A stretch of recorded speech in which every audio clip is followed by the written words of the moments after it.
Hello everyone. So today's question we received from Rajesh Pai in Bangalore, and his question is that what is the healthy amount of oil one can have every day in their diet? This is Trusha. And hi, this is Ashwin. We are the co-founders of Prana Nutrition Cures. Welcome to another episode of Lunch Break with Prana. So the answer to Rajesh's question is 0.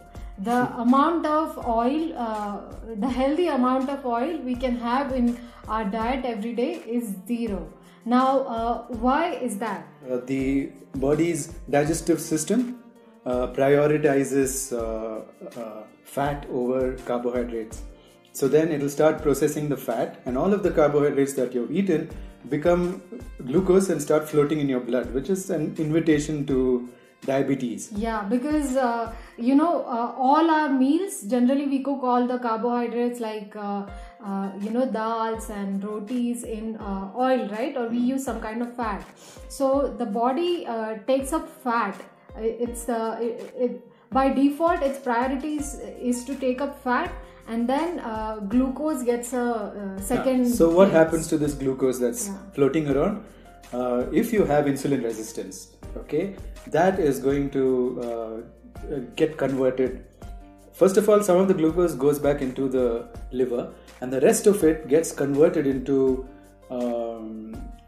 triglycerides, which then go and sit in your fat cells, and then you become fatter. So just by eating a little bit of fat every day in terms of oil, you can get fatter. Yeah, but fat itself, how you get insulin resistance in the first place?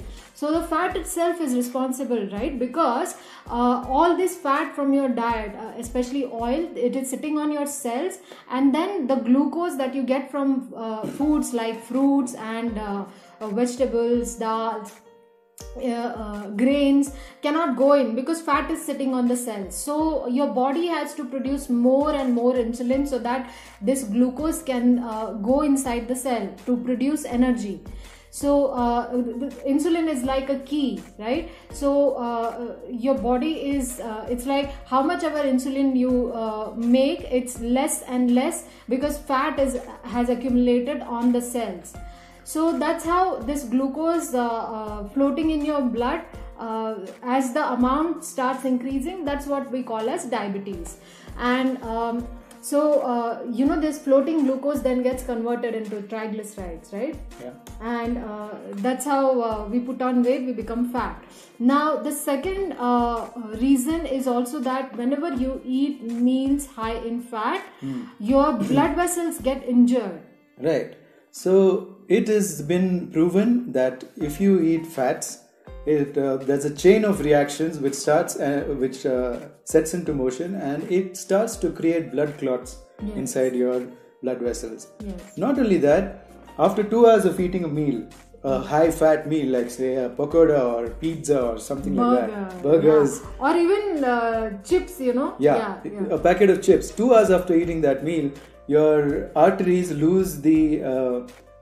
veins, they lose the ability to dilate, so they become constricted. Yes. Okay, so a long term of eating just a little bit of oil, you say, okay, I just want to have a little bit of oil in my tadka or whatever, that's going to accumulate over a period of time, and that's going to create blood clots. Now, even if blood clots reach about 33% of blockage, you can have a stroke, but you don't get any symptoms at that point, so you can suddenly have a stroke. So you've heard of people where, at least in our village, we hear of this almost every year, saying that guy was all right, he was so healthy, and suddenly he just collapsed with a stroke. Yes. Right? So that's what happens when you eat oil. So oil is really, really dangerous. Yeah. And actually you start feeling symptoms only when the blockage reaches some 75%, but clot can happen even when the blockage is just 30 to 35%. Yeah, so the person can have good cardio, say I'm fit, I'm going to the gym and whatever, but if you're eating oil, you're inviting a heart attack or a stroke. Yeah, but what about this advice? We hear from so many people that oil is something that has been part of our tradition. Food tradition since like long time.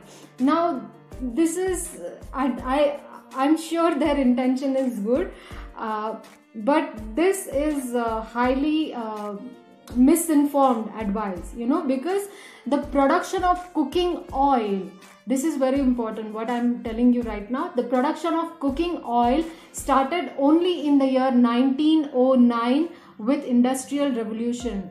Before that, people used to produce very small amounts of oil at home. Manually, right? Manually. It's a very laborious process. They used to make it at home to use as a medicine or only to use on the festive occasions. They didn't eat oil like we are eating now.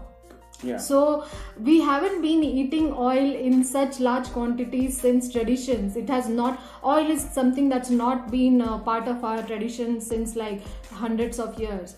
So this is the thing about oil. So yes, that's the answer for the question. The healthy amount of oil in your diet should be 0. But then there's one more question. What about my fats? Where will I get my fats from, right? Right. So obviously you get your fats in everything. Even your dal has fats. Even your rice, if you eat it with the bran, it has fats. Everything has got fats. You won't be deprived of fats, and especially essential fats that we need to eat them. But the other fats which are not essential fats, our body produces them. Yes. So we don't really need to consume any kind of fat. Yes. So yeah. And it's always better to get those fats with fiber, right? Because Yes. oil has like no fiber at all. It's just calories. A lot of oil, if it goes into your diet, it slows down your Digestion, right? Yes. And so a lot of things will not get absorbed properly. You'll end up malnourished if you consume any quantity of oil. Yes. And also it will increase your blood pressure. Yes. So when you have your arteries unable to dilate and compressed all the time, then you're going to increase your blood pressure. So it's not just your salt that's responsible for your blood pressure, it's also the oil. Okay, so that's it. Thank you for joining us for your lunch break. And, I hope you found this useful. If you found this talk useful, please hit share. Yes. Tell your friends to get off the evil of oil and retain your arteries healthy for the rest of your life. Yes, and do send us your questions because we'll be answering them in our upcoming episodes. And if any of you have more questions, how bad am I? Have my arteries clogged and whatever? If you want to know, contact us and we'll tell you what blood test to do, and we can tell you what's going on inside your body and also what to do about it. How to live your life without oil. People don't know this. Yes. Yeah, you want to learn all this, get in touch with us. We'll be happy to teach you. Vipul Maheshwari from Kurai asked this question. What about healthy fats like olive oil and cold pressed oils? Aren't they healthy? Well, the answer is obviously it does the same thing. It doesn't matter, right? Yes. It's not about, the problem is not about how the oil is produced. The problem is about what oil does itself. So whether it's organically produced, whether it's cold pressed, it's going to do the same thing in your body, except that the oils that are the traditionally produced oils, they will damage your arteries even faster and more than the cold produced ones, but even the cold produced ones will eventually do the same thing. Right. So the answer is, please avoid these oils completely, all oils. Okay, so all that's right. it. Thank you very much. Thanks. Have a great day ahead. Have a great day.